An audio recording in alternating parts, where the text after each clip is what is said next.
Well, hello everyone. My name is Melissa Matthews and I'm a certified life coach. I help people within relationships. I help them to get a better understanding of where they are in life and where they're trying to go. A lot of people are stuck in so many different areas, and I have to tell you that I've helped a lot of people to get unstuck, and so I hope I can help you the same way. Today, something that I'm going to be talking about is sometimes, it's just not about you. Now, I don't know how to tell you not to take that the wrong way because that's kind of a little bit offensive to a lot of people, but I'm really not trying to be offensive. I'm just trying to educate y'all on why sometimes we have so many problems. We become so self-absorbed with situations that come our way, and it's really not even about us sometimes. On this channel, I tell you a lot of the things that I had to learn in order for me to be in the space that I'm in right now, to be here on my YouTube channel talking to you. And I love this. And so I just want to help you guys to get there if you're not already there. But the only way that you're going to make it is that you have to understand that everything is just not about you. For instance, I've been talking a lot about adultery because I went through that, is dealing with adultery and survived it. And I'm here right now to tell my story in all kind of different ways. But most importantly, I'm here to try to help other women to get through that pain because I know that that pain is severe. And what I did was I've written an ebook entitled Still Worthy, A Single Woman's Journey to Heal from Adultery. And it's not just for single women though. I find that just women need to read it because a lot of women are married today, but they still are suffering from the pain of adultery because they never healed from the adultery. Especially if they were married to someone that blamed them, somebody that was a narcissist, which seems to be the big thing right now in society. We've been dealing with these people for all our lives and didn't know that the term was narcissistic.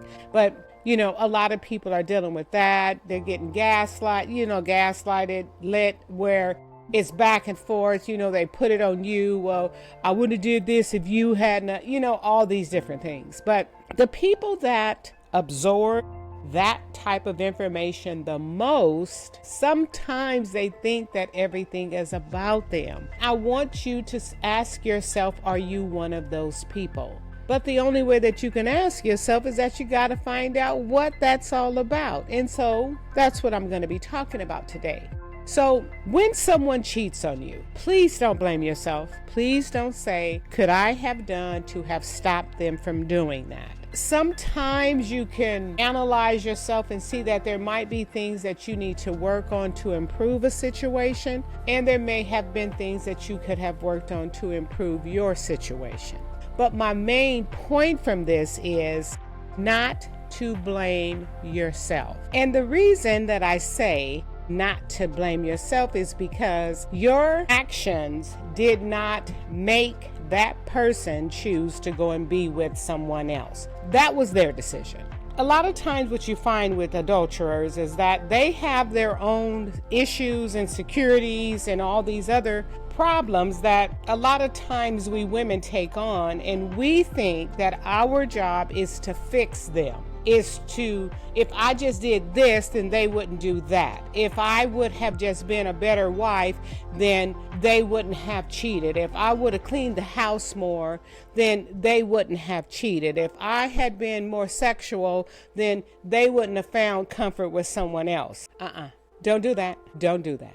Because when you start down that road, you lose yourself. When you lose who you are, then you're more prone to believe that it was really about you. And it wasn't about you. People make decisions every single day. Now, think about your husband. Just think about him for a minute. I'm sorry, I know you probably don't want to, but I need you to go there just for a minute. How many times during your marriage could you make that man do something that he didn't want to do? How many times? Was it 1? Was it 10? Was it 15? Was it 100? Was it 1,000?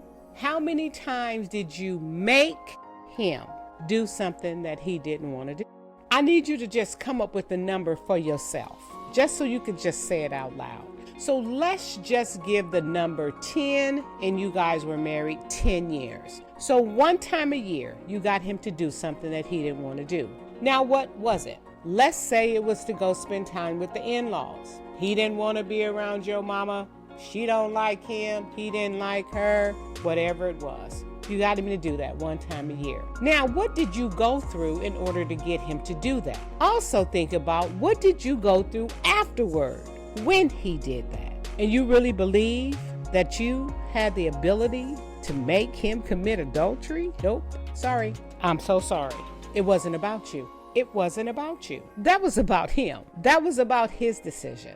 That was about what he felt he was lacking that he felt he could get from somebody else. Please don't carry that jacket because it doesn't fit. You do not have the ability to make someone do something against their will.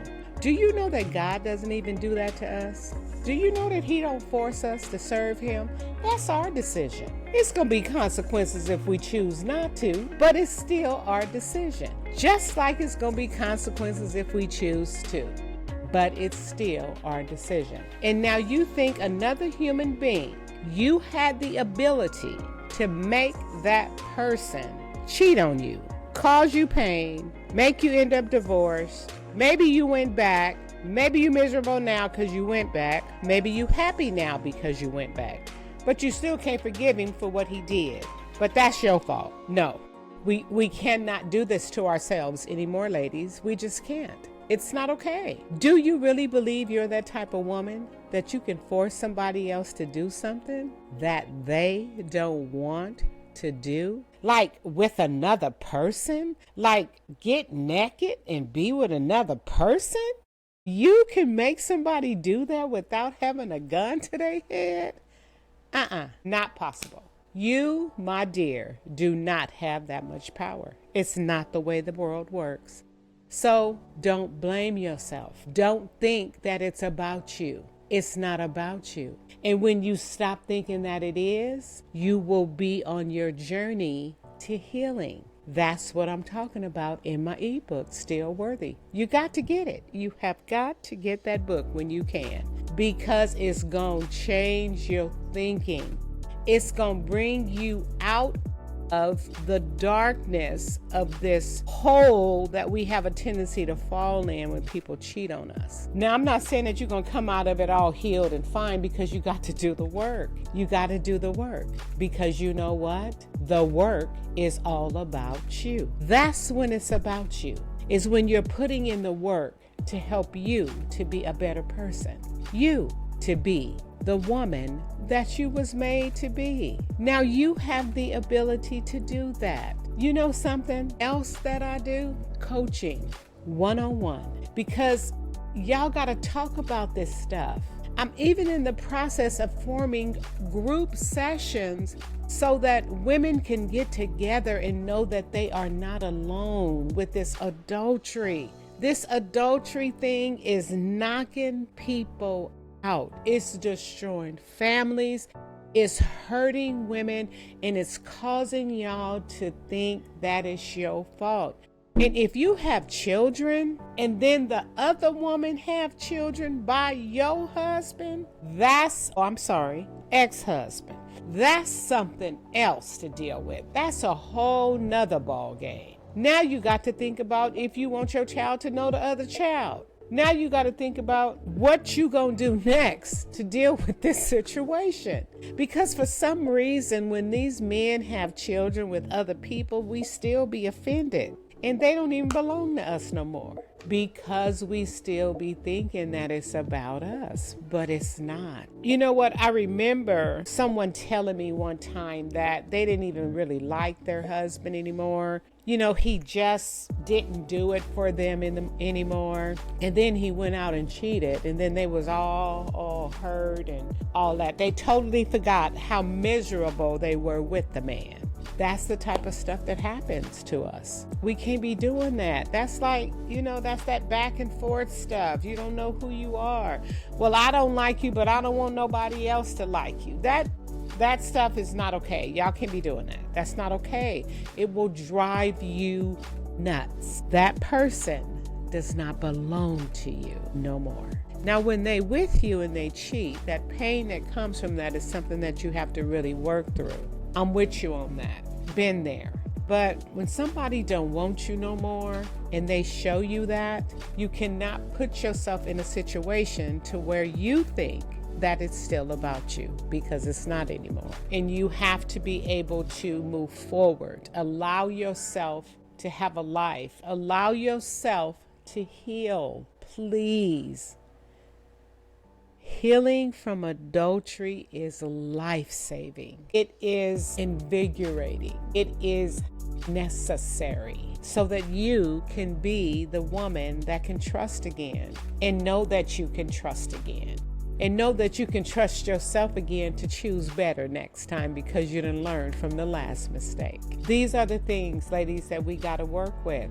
These are the things that you guys are dealing with. So I'm just wanting to be here for you. I'm going to continue to do everything that I can to reach out to you guys and to help you to heal from adultery. So thank you so much for taking the time to listen. And remember, you got to get that ebook, Still Worthy, because you are still worthy. Think about it. Until next time.